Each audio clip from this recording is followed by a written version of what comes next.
No question, people associate this with marriage today because we've been taught, many of us, to think about procreating only as reserved appropriately for marriage. And in fact, the day that I first realized that's how I was reading this, it wasn't that long ago. It was just a few years ago that I realized I was doing that on the story, right? It's how I was raised to think about it and hadn't sat down to specifically question that. So no one is ever going to challenge, right, that it takes a male and a female to reproduce, right? So no, we've got a story, we've got a thing talking about filling the earth. And when people use this story and say, this is what God declared for all time, what they're really doing is not acknowledging context.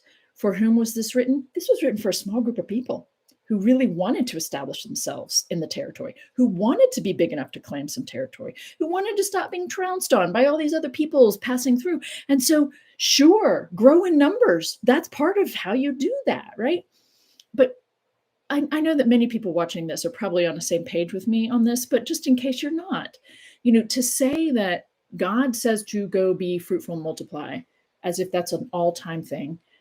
First, like I said, nobody needed to be told that, right? To think that we needed to be told that as humans and we wouldn't have reproduced if it weren't for the story.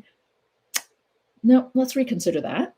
Second, it's just not ethically sound to insist that sexual encounters need to be reproductive. It is not ethically sound in the 21st century.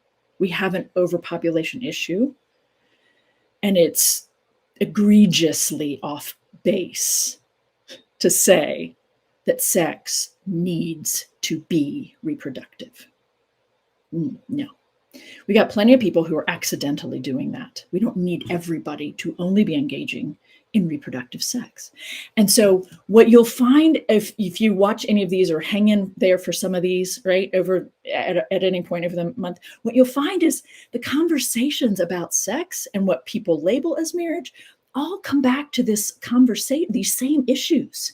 It's about reproduction, and marriage is about sex and men claiming women's bodies. It is very hetero in this book, but that's partly because of our own misguided focus, and it's partly because we're reading something onto some of these stories.